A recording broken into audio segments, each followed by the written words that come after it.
Alors ici, on a une réaction et on veut trouver l'espèce limitante si on mélange 15 g de zinc avec 12 g d'acide chlorhydrique. Alors la première chose qu'on doit faire pour trouver l'espèce limitante, c'est de changer nos grammes en mol pour pouvoir faire notre rapport et trouver lequel qui en a juste assez et lequel est en excès. Alors pour faire ça, on va prendre le premier, on va commencer avec le zinc. On a la masse molaire qui est donnée dans le tableau périodique qui est 65 grammes par mol. Et on a la masse qui est donnée dans l'équation qui est 15, ici, 15 grammes. On peut trouver N avec la formule d'Avogadro qui dit M est égal à petite masse sur le nombre de moles. On peut isoler M. Alors, on a N est égal à masse sur la masse molaire. On va faire 15 divisé par 65. Ça nous donne 0,23 mol de zinc. On va faire la même chose pour HCl. On va changer de couleur. Alors, la masse molaire de HCl, c'est 36 grammes par mol. On a sa masse qui est donnée, qui est 12. On cherche N, même formule ici. Alors, on va faire 12 divisé par 36. Ça nous donne 0,33 mol de HCl. Bon, ce qu'on vient de faire, on a changé, on a trouvé le nombre de moles en réalité dans notre mélange. Pour trouver celui qui est limitant, on va regarder le rapport molaire qu'il y a dans l'équation. On a un coefficient de 1, puis on a un coefficient de 2. Fait qu'on a 1 par rapport à 2. En réalité, on a 0,23 par rapport à 0,33. Pour mettre ça sur les deux mêmes échelles, on va faire une multiplication croisée. Fait qu'on va faire lui par 2, puis lui par 1. Fait qu'on va faire 0,23 par 2, puis on va faire 0,33 par 1. En faisant ça, ça nous donne 0,5 et 0,33.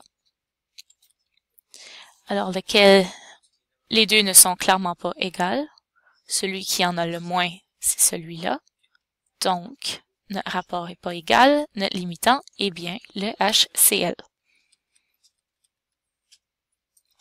Maintenant qu'on a le nombre limitant, HCl, on peut trouver la B, combien de produits qu'on va avoir de ZnCl2. On a le vrai nombre, c'est celui-là qu'on va utiliser dans nos calculs parce qu'il est limitant, c'est lui qui va tout réagir dans notre réaction. Donc, on va faire encore un rapport molaire entre le HCl et cette fois-ci avec le ZnCl2.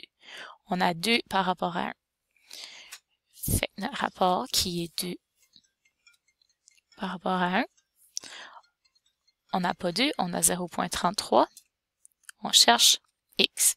C'est comme si on a 1 sur 2 est égal à X sur 0,33. En trouvant X, on fait notre multiplication croisée. On a X est égal à 0,165 mol de ZnCl2. Ça, c'est notre vrai nombre de moles de produit qui va être fait. Et on peut trouver la masse, le petit m, avec la masse molaire qui est dans le tableau périodique. Si on additionne toutes le ZnCl2, on nous donne une masse molaire de 135. 35 grammes par mol. Et le nombre de moles qu'on vient de calculer est 0,165. Et là, on peut utiliser encore la formule d'Avogadro. Le gros M est égal à petit m sur n. Si on veut m tout seul, on fait une multiplication croisée. On a m fois n est égal à m.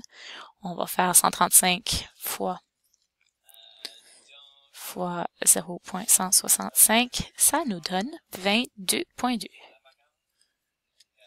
grammes de ZnCl2. Là, on a trouvé notre vrai nombre de produits qui va être fait. À la C, on veut trouver le pourcentage de rendement si on a 20 grammes en laboratoire. Fait qu'en réalité, on n'a pas eu ce qu'on a trouvé en théorie. On a eu 20 à la place. Fait pour trouver notre pourcentage de rendement, on va prendre la quantité réelle qui est en laboratoire, divisé par cela théorie, fois 100, pour me donner un pourcentage. Donc, notre réel était 20, et notre théorique, c'est ce qu'on vient de calculer, c'est 22,2. Fois 100, ça va nous donner 91% à peu près. Fait qu'en réalité, on a 91% de la théorie. Fait qu'on était assez proche. Les risques de perte, les facteurs qui auraient pu influencer la réaction, ça pourrait être comme la température, la pression, la nature des réactifs, la surface de contact. Tout ça sont des facteurs qui pourraient influencer notre pourcentage de rendement.